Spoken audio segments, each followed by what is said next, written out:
year, we really didn't do.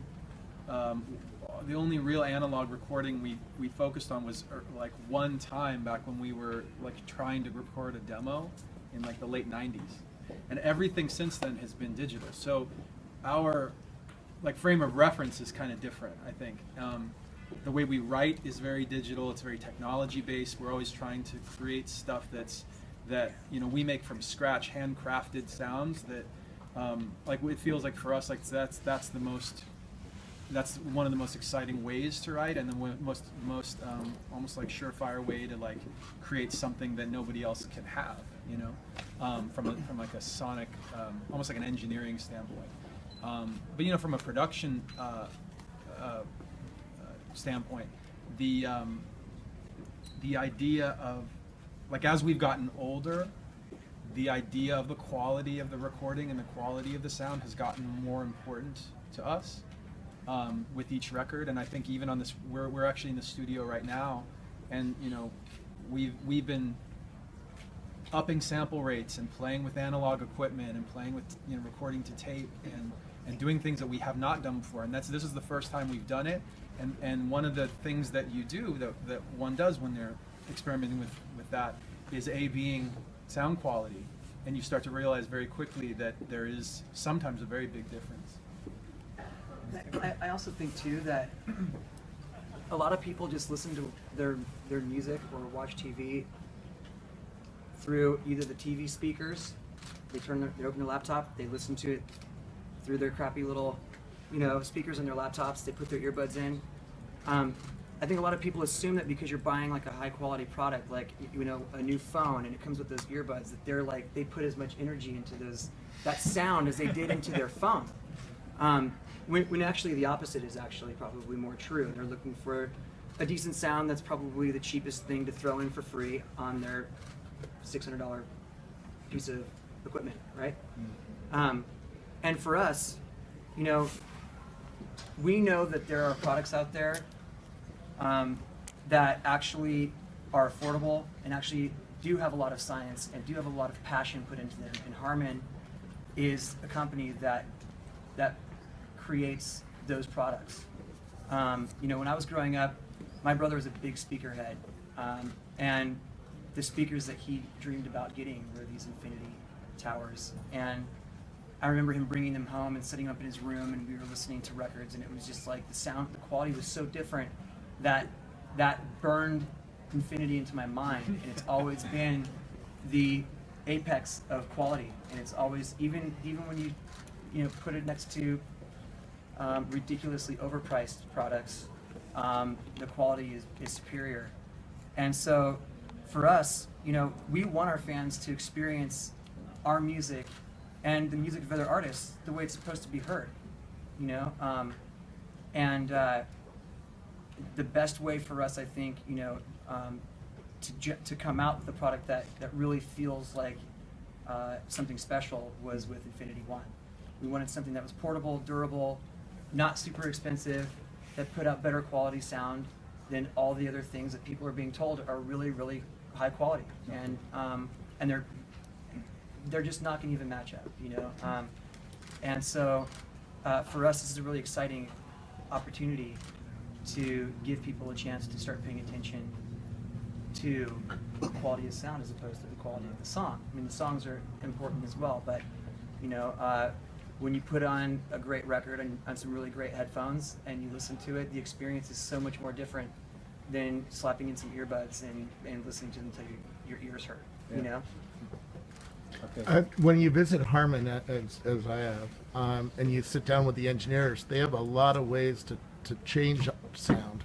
Are you guys going to sit there with the open source software that runs the drivers and do some engineering work on that side of it? You know, we visited. I think that's a little out of our. It's pretty far out of our league. I mean, you're literally talking. It's like I feel like we're talking about like a rocket scientist when we go there. I can handle that. I have an advanced degree in that. The other guy. Yeah, it's. We've done some of the audio tests that they use to determine how would you describe it? It's like your progress in when they're developing speakers and so on and so forth. Blind It's a listening blind test. listen, and you have a lot. Yeah. You know, there's a lot of like you sit in the room and you sit in different chairs and it's different. You experience different speakers. They usually do them in mono, I think, because that's the way.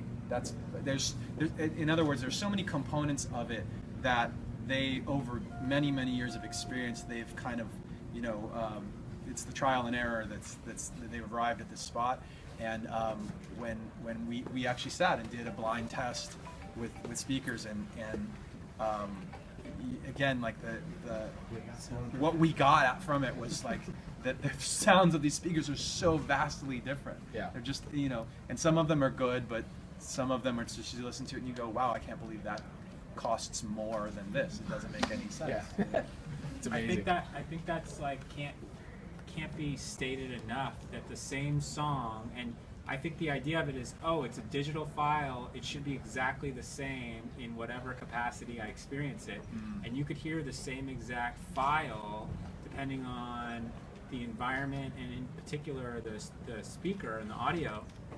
It could be like night and day. And I think that's the point that we're trying to make, is like Mike was saying, we'll spend like weeks A-Bing things in the studio that are like 1% different. Well, talk 'cause we're about insane. the mix. Like Manny, who's mixed our last 2 records, was on this video, or on this clip rather. And Brad and I usually do the mix with Manny. And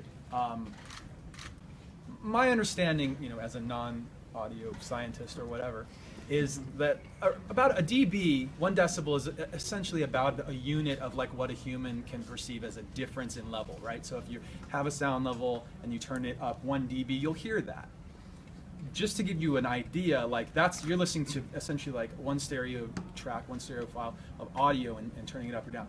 When we're mixing a song, we may have 60 tracks of audio, and we may be going through them over the course of days and tweaking things like fractions of dBs to get just the perfect balance. And like maybe we're just adjusting one part of the spectrum of one track, just the hi-hat or just this room mic or whatever, and changing the compression and changing the level. And it's such grueling work sometimes, and fun, but it's very detail oriented.